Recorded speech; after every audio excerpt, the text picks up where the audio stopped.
నమస్తే welcome to non stop news. రోజంతా బిజీగా ఉన్నారా? న్యూస్ అప్డేట్స్ మిస్ అయ్యారా? డోంట్ వరీ, బ్రేక్స్ లేకుండా బోర్ కొట్టకుండా నాన్ స్టాప్ న్యూస్ ప్రతిరోజు రాత్రి 9 గంటలకు నేను హిమబిందు. వన్డే ప్రపంచ కప్ లో టీమిండియా దుమ్ము రేపుతోంది. వరుసగా 7వ విజయంతో సెమీఫైనల్ కి దూసుకెళ్లింది. ముంబై వాంఖడే స్టేడియం వేదికగా జరిగిన మ్యాచ్ లో శ్రీలంకను 302 రన్స్ తేడాతో చిత్తు చేసింది. మొదట బ్యాటింగ్ కి దిగిన భారత్ 357 పరుగుల భారీ స్కోర్ సాధించింది. కోహ్లీ, గిల్, శ్రేయాస్ అయ్యర్ హాఫ్ సెంచరీలతో రాణించారు. చేజింగ్ లో తొలి బంతి నుంచే లంక చేతులెత్తేసింది. భారత పేసర్లు నిప్పులు చెరగడంతో లంక బ్యాటర్లు క్రీజ్లో నిలవలేకపోయారు. సిరాజ్ ఒకే ఓవర్లో 3 వికెట్లు తీసి లంకను దెబ్బకొట్టాడు. తర్వాత షమి తన సూపర్ ఫామ్ కొనసాగిస్తూ 5 వికెట్లు పడగొట్టాడు. తద్వారా ప్రపంచ కప్లో అత్యధిక వికెట్లు తీసిన భారత బౌలర్గా రికార్డు సృష్టించాడు. ఈ విజయంతో భారత్ సెమీస్లో అడుగుపెట్టింది. అలాగే పాయింట్ల పట్టికలో టాప్ ప్లేస్కి దూసుకెళ్లింది.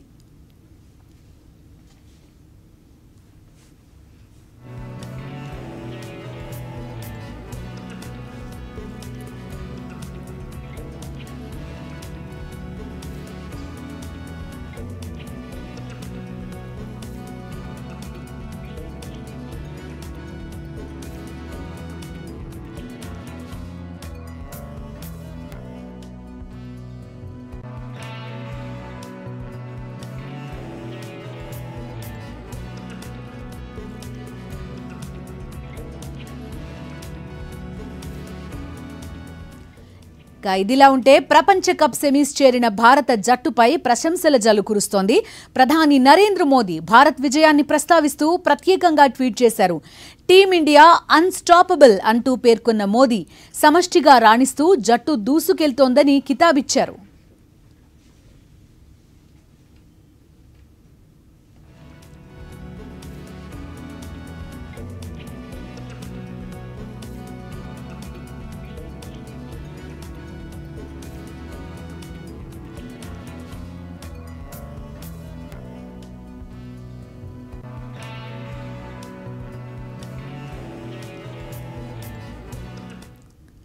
అధికారం చేతిలో ఉందని 5 ఏళ్లు పచ్చముఠా సాగించిన అవినీతి మొత్తం ఇప్పుడు బయటపడుతోంది. సిఐడి తీగలాగడంతో డొంక మొత్తం కదులుతోంది. ఉచిత ఇసుక విధానం పేరిట గత టీడీపీ పాలనలో జరిగిన అక్రమాలపై ఫిర్యాదు అందడంతో సిఐడి విచారణ మొదలుపెట్టింది. పచ్చ పార్టీ అధినేత చంద్రబాబుపై మరో కేసు నమోదైంది. టీడీపీ హయాంలో ఇసుక అక్రమాలపై ఏపీ సిఐడి కేసు నమోదు చేసింది. ప్రభుత్వ ఖజానాకు తీవ్ర నష్టం కలిగించారని ఏపీ ఎండీసీ డీఎంజీ వెంకట్రెడ్డి ఇచ్చిన ఫిర్యాదుతో కేసు పెట్టిన సిఐడి అధికారులు అక్రమాలపై లోతైన విచారణ జరుపుతున్నారు. ఈ కేసులో A1గా మాజీ మంత్రి పీతల సుజాత, A2గా చంద్రబాబును చేర్చగా A3గా చింతమనేని ప్రభాకర్, A4గా దేవినేని ఉమా ఉన్నారు. మరికొందరి పేర్లను కూడా ఎఫ్ఐఆర్లో చేర్చారు సిఐడి అధికారులు.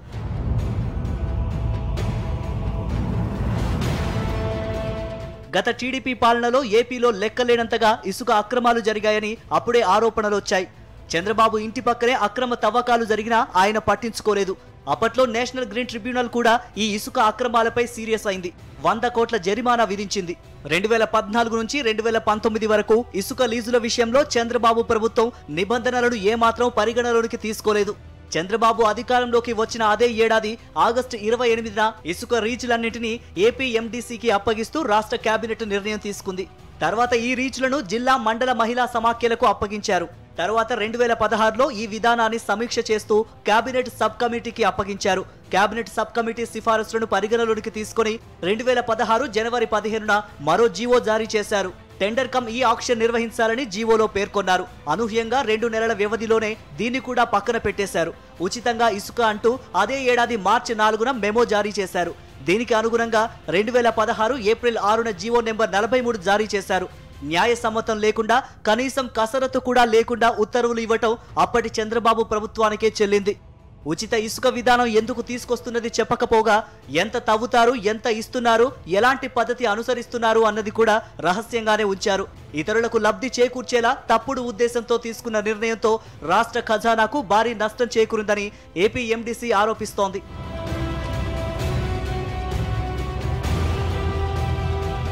ఉచిత ఇసుక పేరిట అక్రమ తవ్వకాలు జరుగుతున్న తీరును హైకోర్టు కూడా పలు సందర్భాల్లో ఆక్షేపించింది. ప్రైవేటు వ్యక్తులు ఉచిత ఇసుక విధానం మాటున దోపిడీకి పాల్పడుతున్నట్లుగా గ్రీన్ ట్రిబ్యునల్ కూడా పేర్కొంది. పేదలకు ఉపయోగపడాల్సిన ఇసుక కొందరు వ్యక్తులకు లబ్ధి చేకూర్చేందుకు అప్పటి చంద్రబాబు ప్రభుత్వం ఉచిత ఇసుక విధానం రూపొందించినట్లుగా పేర్కొంది. అంతేకాదు 2016 నుంచి 2019 మధ్య 1000కి పైగా అక్రమ కేసులు నమోదు కావడం అప్పట్లో సంచలనం కలిగించింది. ఇసుక రీచ్లన్నీ ఎమ్మెల్యేలు, అప్పటి అధికార పార్టీలో ఉన్న రాజకీయ నాయకుల చేతుల్లోనే నడిచాయి. భారీ యంత్రాలను పెట్టి నిలువునా ఇసుకను దోచుకొని ప్రభుత్వ ఖజానాకు తీవ్ర నష్టం కలిగించారు. దీన్ని పూర్తి స్థాయిలో విచారణ చేపట్టాలని ఏపీ ఎండీసీ డీఎంజీ వెంకటరెడ్డి ఇచ్చిన ఫిర్యాదుతో చంద్రబాబు అక్రమాల పుట్ట బయటపడింది. ఫైబర్ గ్రిడ్ కేసులో సిఐడి దూకుడు పెంచింది. దీంతో కీలక పరిణామాలు చోటు చేసుకుంటున్నాయి. కేసులో చంద్రబాబు సన్నిహితులైన టెరాసాఫ్ట్, నెఫ్టాఫ్ కంపెనీల ఎండీ, డైరెక్టర్ల ఆస్తులు అటాచ్ చేయడానికి హోంశాఖ అనుమతి ఇచ్చింది. దీంతో సిఐడి అధికారులు ఏసీబీ కోర్టులో ఆస్తుల అటాచ్మెంట్పై పిటిషన్ దాఖలు చేయనున్నారు.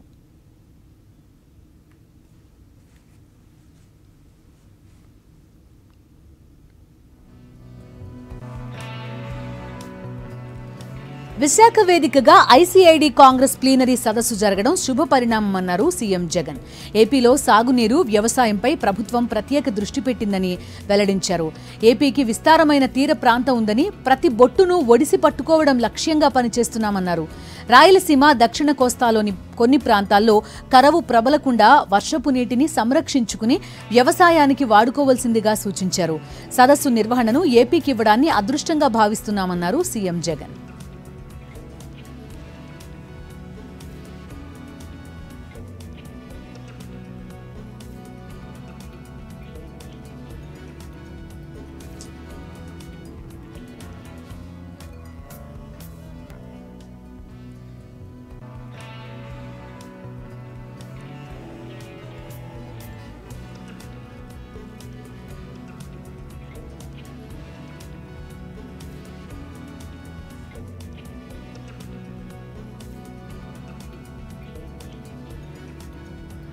I am impressed and pleased to know about the initiatives and contributions in the field of irrigation, drainage and flood management of ICID, in tune with its overarching objective of sustainable agricultural water management. In this line, in this connection, Andhra Pradesh is a riverine state with 40 major, medium and minor rivers and has a rich heritage of agriculture and irrigation dating back to several centuries. ఎన్నికల ప్రచారంలో Telangana CM KCR చేసిన వ్యాఖ్యలపై AP ప్రభుత్వ సలహాదారు సజ్జల రామకృష్ణారెడ్డి ఘాటుగా స్పందించారు. ఏపీలో పేద ప్రజలకు జరుగుతున్న సంక్షేమం గురించి చెప్పాలంటే చాంతాడంత ఉంటుందన్నారు. ఎవరి ప్రాధాన్యతలు వారికి ఉంటాయన్నారు. ఏపీలో 3 లక్షల ఇళ్ల స్థలాలు ఇచ్చామని 2,40,000 కోట్ల రూపాయలు డైరెక్ట్ బెనిఫిట్ ట్రాన్స్ఫర్ ద్వారా ప్రజలకు చేరిన విషయాన్ని సజ్జల గుర్తు చేశారు. 1,67,00,000 కుటుంబాల్లో 1,40,00,000 కుటుంబాలకు నేరుగా బెనిఫిట్లు అందుతున్నాయి. స్కూళ్లు సమూలంగా మారిపోయాయి. అదే కేసీఆర్ గారు ఈ మధ్యన ఎక్కడో మాట్లాడుతూ పెన్షన్ బ్రహ్మాండంగా ఇస్తున్నారు, మేము కూడా దాన్ని ఫాలో కావాలనుకున్నాం కూడా ఆయన అన్నాడు. జగన్మోహన్ రెడ్డి గారు బాగా చేశారు, మేము ఫాలో కావాలనుకున్నా కూడా ఆయన అన్నారు. ఆయన ఏ పరిస్థితిలో ఏదిని ఉద్దేశంలో పెట్టుకుని ఏ రకంగా అన్నారనేది అది దీనికి సంబంధించి. ఒకవేళ ఆయన తనకు 4 అక్కడ వచ్చిన రోడ్లు బాగా చేశానని చూపించుకోవాలనుకుని ఆ పక్కన ఎక్కడన్నా ఒక దగ్గర కొంత ఉంటే చూపాలనుకుంటే ఆ సందర్భంలో కూడా అని ఉండొచ్చు. సో దీని గురించి కామెంట్ చేసే ఇంకో దాని గురించి దానిపోయే బదులు మేమేం చేశాం, ఇక్కడ జగన్మోహన్ రెడ్డి గారు ఏం చేశారనేది చూసుకుంటే దేశంలోనే ఆదర్శప్రాయంగా చాలా రాష్ట్రాలు కూడా వచ్చి చూసిపోయే పథకాలన్నీ ఇక్కడ ఇంప్లిమెంట్ అవుతున్నాయి. ప్రజా సంక్షేమమే ధ్యేయంగా సీఎం జగన్మోహన్ రెడ్డి పాలన సాగుతోందన్నారు బుగ్గన రాజేంద్రనాథ్. రాష్ట్ర ఆర్థిక పరిస్థితిపై యనమలవే అర్థం లేని ఆరోపణలని, గత ప్రభుత్వమే రాష్ట్రాన్ని అప్పుల పాలు చేసిందని అన్నారు మంత్రి బుగ్గన. సప్లాన్ నిధులు ఖర్చు విషయాల్లో కూడా యనమల తప్పుడు ఆరోపణలు చేస్తున్నారని మండిపడ్డారు. మన ప్రభుత్వం వచ్చిన తర్వాత అండి సప్లాన్లో భాగంగా అనుకోండి, అదనంగా ఏదైతేనేమి సహాయం అందేది మనం చూస్తే 74,249 కోట్లు ఎస్సీలకు, 25,323 కోట్లకు ట్రైబల్స్కు. కోర్స్ వాళ్ళ దాంట్లో ఓల్డ్ ఏజ్ పెన్షన్స్ ఒకటి కొద్దిగా కలపాల్సిన అవసరం ఉంటుంది. కలిపినా నో ప్రాబ్లం, ఎందుకంటే వాళ్ళు ఇచ్చినదంతా ఓల్డ్ ఏజ్ పెన్షన్ 1000 రూపాయలే కాబట్టి భాగం తీసుకుంటే ఇంకొక 1000-2000 పెరుగుతుంది అంతే. అంటే వాళ్ళది 33,032 కోట్లు ఎక్కడ ఎస్సీస్ కోసం ఖర్చు పెట్టిండేది, మనము 4 సంవత్సరాల్లోనే 74,240 కోట్లు ఎక్కడ. ట్రైబల్స్కి వాళ్ళు 11,454 కోట్లు ఎక్కడ 5 సంవత్సరాల్లో, మనము 4 సంవత్సరాల్లో 25,323 కోట్లు ఎక్కడ. ఏమన్నా పోలిక ఉందండి? ఎంత పెట్టినారో చెప్పండి అంటారు, ఇంక ఇది పెట్టిండేది. ప్రతిపక్షాలపై సీఎం కేసీఆర్ మరోసారి తీవ్రస్థాయిలో మండిపడ్డారు. రైతు బంధు పదాన్ని తానే పుట్టించానన్నారు సీఎం కేసీఆర్. అలాంటి రైతు బంధు మంచిది కాదని ఉత్తమ్ కుమార్ రెడ్డి విమర్శిస్తున్నారని ఫైర్ అయ్యారు. రైతులను అవమానించేలా మాట్లాడుతున్న కాంగ్రెస్ నేతలకు ప్రజలే బుద్ధి చెప్పాలన్నారు కేసీఆర్.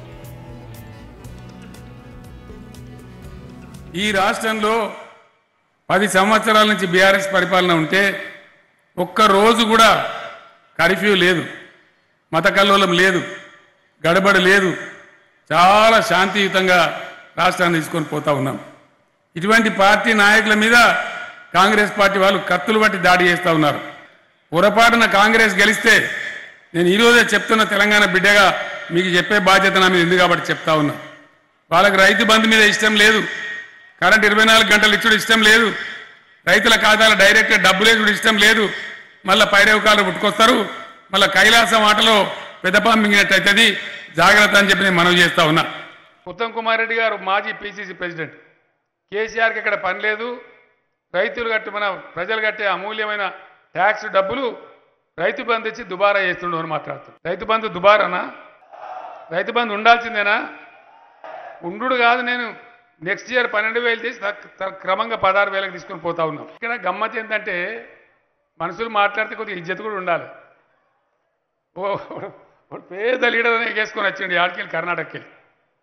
ఆడ ఉప ముఖ్యమంత్రి అట వచ్చి నాకు డైలాగ్ కొడుతున్నాను. ఏం డైలాగ్ అంటే, కేసీఆర్ కర్ణాటక మేము ఎంత డెవలప్ చేసామో చూడండి అంటే, నీకు కావాలంటే బస్సు పెడతా నువ్వు రా, మేము 5 గంటలు కరెంట్ ఇస్తున్నాము అంటాడు. నేనంటే ఇది మేము 24 గంటలు రా బాబు, నీకు ఎవడని చెప్పిండో చెప్పలేదు, నువ్వు వచ్చి మాకు నీతులు చెప్తే మేము ఏం చేయాలా? ప్రధానమంత్రి నరేంద్ర మోడీకి ఒక పిచ్చి పట్టుకున్నది.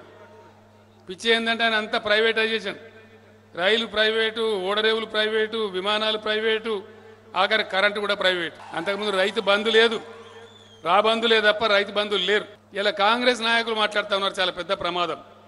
రాహుల్ గాంధీ కూడా మాట్లాడినాడు. మరి రాహుల్ గాంధీకి ఎద్దరికనా ఎవసమెరకనా ఏమన్నా దున్నిండా ఏమన్నా చూసిండా నాకు తెలియదు. కానీ ఆయన కూడా ధరణి అనేది తీసేస్తాం, బంగాళాఖాతంలో ఇస్తామని చెప్తా ఉన్నారు. దయచేసి ఆలోచన చేయాలి. ధరణి పోర్టల్ తెచ్చింది ఎందుకు, ఎవరి కోసం?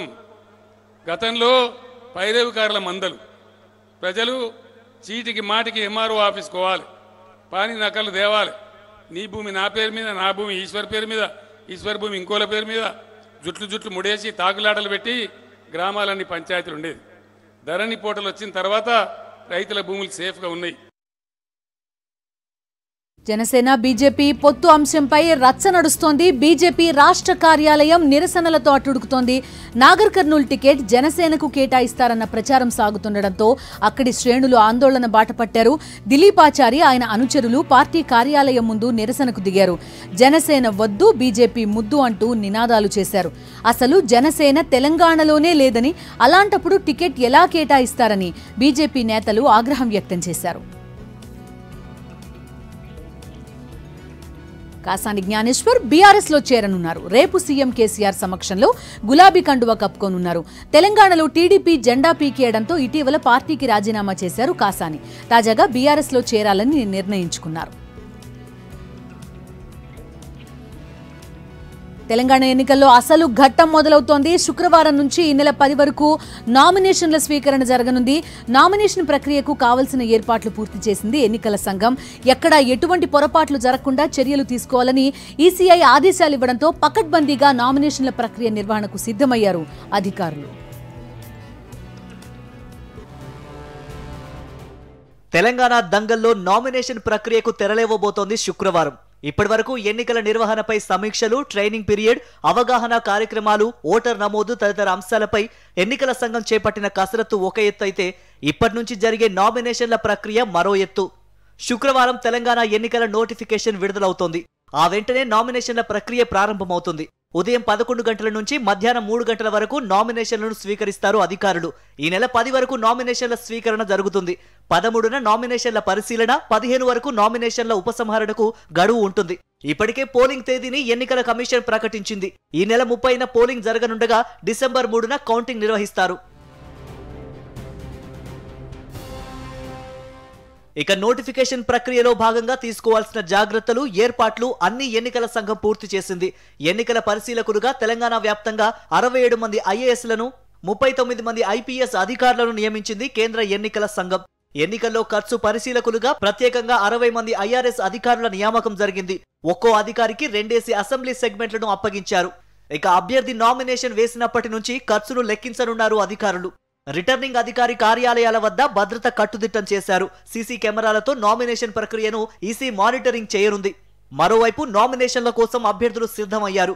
మంచి రోజు చూసుకుని నామినేషన్లు వేసేందుకు ఏర్పాట్లు చేసుకుంటున్నారు. ఈ నెల 8, 10 మంచి రోజులు కావడంతో ఆ 2-3 రోజుల్లోనే ఎక్కువ నామినేషన్లు దాఖలయ్యే అవకాశం ఉన్నట్లు అధికారులు అంచనా వేస్తున్నారు. సీఎం కేసీఆర్ కూడా ఈ నెల 9నే నామినేషన్ దాఖలు చేయనున్నారు. ఎన్నికల ప్రక్రియలో నామినేషన్ల ఘట్టం కీలకమైనది కావడంతో ఎక్కడా ఎలాంటి పొరపాట్లు జరగకుండా అన్ని రాజకీయ పార్టీలు స్పెషల్ లీగల్ టీంలను ఏర్పాటు చేసుకున్నాయి. మొత్తంగా ఈసారి జరిగే నామినేషన్ల ప్రక్రియలో ఎలాంటి వింతలు, విచిత్రాలు చోటు చేసుకుంటాయో చూడాలి. హైదరాబాద్లో మరోసారి ఐటీ సోదాలు కలకలం రేపాయి. నగరంలో పలువురు నేతల ఇళ్లలో ఐటీ సోదాలు జరిగాయి. ఆదాయ పన్ను అధికారులతో పాటు ఎన్నికల నోడల్ అధికారులు కూడా ఈ సోదాల్లో పాల్గొన్నారు. మహేశ్వరం కాంగ్రెస్ అభ్యర్థి కిచ్చెన్నగారి లక్ష్మారెడ్డి ఫామ్ హౌస్, ఆయన కార్యాలయాల్లో కూడా సోదాలు కొనసాగాయి. బడంగ్పేట్ మేయర్ పారిజాత నరసింహారెడ్డి, కోమటిరెడ్డి వెంకటరెడ్డి తోడల్లుడు గిరిధర్ రెడ్డి నివాసాల్లోనూ అధికారులు సోదాలు చేశారు. శంషాబాద్ సమీపంలోని కిచ్చెన్నగారి లక్ష్మారెడ్డి ఫామ్ హౌస్ వద్దకు భారీగా అభిమానులు చేరుకుని ఐటీ సోదాలకు నిరసనగా ఆందోళన వ్యక్తం చేశారు.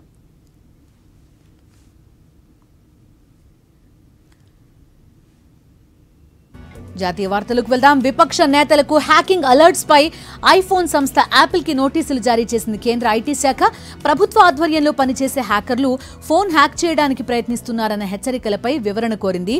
స్టేట్ స్పాన్సర్డ్ అటాక్ ఆరోపణకు తగిన ఆధారాలు సమర్పించాలని సమన్లలో పేర్కొంది కేంద్ర ఐటీ శాఖ. కాంగ్రెస్ నేత రాహుల్ గాంధీ సహా పలువురు విపక్ష ఎంపీలు, నేతల ఐఫోన్లకు హ్యాకింగ్ అలర్ట్స్ రావడం తీవ్ర కలకలం రేపింది. కేంద్రం తమ ఫోన్లు హ్యాక్ చేస్తోందంటూ విపక్షాలు మండిపడ్డాయి. హ్యాకింగ్ ఆరోపణలను ఖండించిన కేంద్ర ఐటీ శాఖ ఇప్పటికే సమగ్ర విచారణకు ఆదేశించింది. తాజాగా యాపిల్ సంస్థకి సమన్లు పంపింది. లోక్సభ ఎథిక్స్ కమిటీ భేటీలో హై డ్రామా జరిగింది. క్యాష్ ఫర్ క్వెరీ కేసులో విచారణకు హాజరైన తృణమూల్ ఎంపీ మహువా మొయిత్రా దారుణమైన ప్రశ్నలు అడిగారంటూ కమిటీ సభ్యులపై ధ్వజమెత్తారు. సమావేశం నుంచి బయటకొచ్చేశారు. Congress MP Uttam Kumar Reddy, BSP MP Danish Ali సహా మిగిలిన విపక్ష సభ్యులు వాకౌట్ చేయడంతో ఎథిక్స్ కమిటీ సమావేశం అర్ధాంతరంగా ముగిసింది. ఓ మహిళా ఎంపీతో కమిటీ వ్యవహరించిన తీరు అనైతికంగా ఉందని మండిపడ్డారు విపక్ష ఎంపీలు.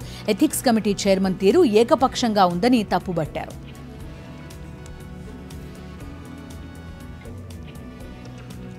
మద్యం కుంభకోణం కేసులో ఎన్ఫోర్స్మెంట్ డైరెక్టరేట్ విచారణకు గైర్హాజరయ్యారు ఢిల్లీ ముఖ్యమంత్రి అరవింద్ కేజ్రీవాల్. మధ్యప్రదేశ్ అసెంబ్లీ ఎన్నికల ప్రచారానికి వెళ్లారు. ఈడీ సమన్లు చట్ట విరుద్ధమైనవని, రాజకీయ ప్రేరేపితమైనవని పేర్కొన్నారు అరవింద్ కేజ్రీవాల్. బీజేపీ సూచన మేరకే వాటిని పంపారని ఆరోపించారు.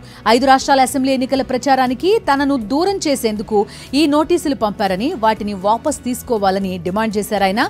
ఈ మేరకు ఈడీకి లేఖ రాశారు అరవింద్ కేజ్రీవాల్. కాగా కేజ్రీవాల్ ఆరోపణలను ఖండించింది ఎన్ఫోర్స్మెంట్ డైరెక్టరేట్. ఇవి నిరాధార ఆరోపణలు అని పేర్కొంది.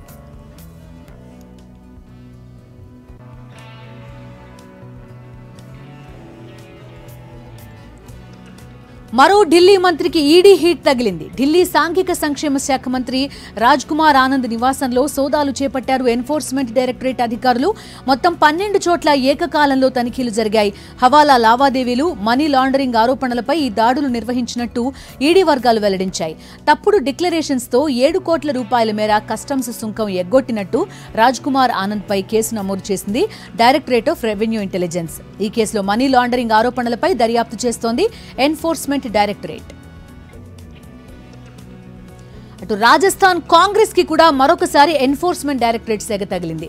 ఇప్పటికే సీఎం అశోక్ గెహ్లోట్ తనయుడు వైభవ్ ని ప్రశ్నించిన ఈడీ తాజాగా పీసీసీ చీఫ్ గోవింద్ సింగ్ కుమార్లకు సమన్లు జారీ చేశారు. పేపర్ లీక్ కేసులో ఈ నోటీసులు ఇచ్చింది ఈడీ.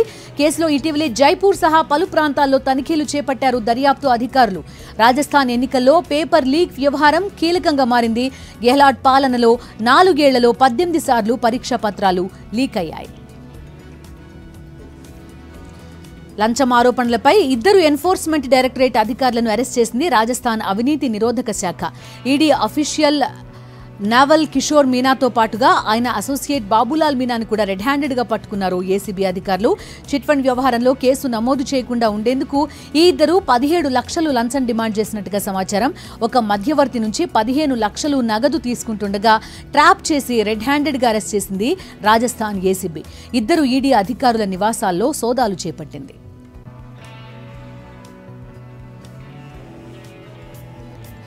ఇండియా కూటమిలో లుకలుకలపై వార్తలు జోరందుకున్న వేళ కాంగ్రెస్ పార్టీపై బీహార్ ముఖ్యమంత్రి నితీష్ కుమార్ వ్యాఖ్యలు చర్చనీయాంశమయ్యాయి. 5 రాష్ట్రాల అసెంబ్లీ ఎన్నికల పనుల్లో నిమగ్నమైన కాంగ్రెస్ విపక్ష కూటమిపై దృష్టి పెట్టడం లేదన్నారు నితీష్. బీజేపీ హఠావో దేశ్ బచావో పేరిట పట్నాలో సిపిఐ నిర్వహించిన కార్యక్రమంలో పాల్గొన్నారాయన. కాంగ్రెస్ వల్లే ఇండియా కూటమి దూకుడు తగ్గిందని విమర్శించారు నితీష్ కుమార్. 5 రాష్ట్రాల అసెంబ్లీ ఎన్నికల తర్వాతే విపక్ష కూటమి తదుపరి సమావేశం నిర్వహించాలని కాంగ్రెస్ డిసైడ్ అయిందన్నారు. దీనివల్ల లోక్సభ ఎన్నికల సన్నద్ధత ఆలస్యమవుతోందని ఆందోళన వ్యక్తం చేశారు నితీష్ కుమార్. అంతర్జాతీయ వార్తలకు వెళ్దాం. పాకిస్తాన్ సార్వత్రిక ఎన్నికలకు నగారా మోగింది. వచ్చే ఏడాది ఫిబ్రవరి 11న పోలింగ్ నిర్వహిస్తామని ప్రకటన జారీ చేసింది పాక్ ఎలక్షన్ కమిషన్. ఆగస్టు 9న పాకిస్తాన్ జాతీయ అసెంబ్లీ రద్దయింది. అప్పటి నుంచి ఆపద్ధర్మ ప్రభుత్వం దేశాన్ని పాలిస్తోంది. నిబంధనల ప్రకారం 90 రోజుల్లోగా మళ్లీ ఎన్నికలు నిర్వహించి కొత్త ప్రభుత్వాన్ని ఏర్పాటు చేయాలి. అయితే నియోజకవర్గాల పునర్విభజన ప్రక్రియ పెండింగ్ లో ఉండడంతో ఎలక్షన్స్ జరగలేదు. దీంతో సార్వత్రిక ఎన్నికల నిర్వహణ కోసం పాక్ సుప్రీంకోర్టులో పలు పిటిషన్లు దాఖలయ్యాయి. ఈ పిటిషన్లపై విచారణ సందర్భంగా 2024 ఫిబ్రవరి 11న జనరల్ ఎలక్షన్స్ నిర్వహిస్తామని వెల్లడించింది పాకిస్తాన్ ఎన్నికల సంఘం. బిజినెస్ అప్డేట్స్ చూద్దాం. దేశీయ స్టాక్ మార్కెట్స్ సూచీలు ఇవాళ లాభాల్లో ముగిశాయి. ఉదయం బలంగా ట్రేడింగ్ ప్రారంభించిన మార్కెట్స్ రోజంతా ఆ జోరు కొనసాగించాయి. అమెరికాలో కీలక వడ్డీ రేట్లను యథాతథంగా కొనసాగించడంతో పాటు రేట్ల పెంపు ఇక ముగిసినట్టే అనే సంకేతాలు ఫెడ్ నుంచి వచ్చాయి. ఈ నేపథ్యంలో ఈ రోజు ప్రపంచవ్యాప్తంగా మార్కెట్లు ర్యాలీ అయ్యాయి. మరోవైపు గత 2 రోజుల వరుస నష్టాల నేపథ్యంలో కీలక కంపెనీల స్టాక్స్ ని మదుపరులు కనిష్టాల వద్ద కొనుగోలు చేసినట్టుగా తెలుస్తోంది. సెన్సెక్స్ 489 పాయింట్ల లాభంతో 64,080 దగ్గర స్థిరపడింది. నిఫ్టీ 144 పాయింట్లు లాభపడి 19,133 వద్ద ముగిసింది. బంగారం ధర చూస్తే హైదరాబాద్లో 22 క్యారెట్ల 10 గ్రాముల ధర 61,640 రూపాయలు, 24 క్యారెట్ల ధర 57,230 రూపాయలు. చెన్నైలో 22 క్యారెట్ల పసిడి 56,950, 24 క్యారెట్ల ధర 62,130 రూపాయలు. విజయవాడ మార్కెట్లో 22 క్యారెట్ల బంగారం ధర 56,500 రూపాయలు, 24 క్యారెట్ల ధర 61,640 రూపాయలు. ముంబైలో 22 క్యారెట్ల పసిడి 56,500 రూపాయలు, 24 క్యారెట్ల ధర 61,640 రూపాయలు. కిలో వెండి ధర 77,700 రూపాయలు.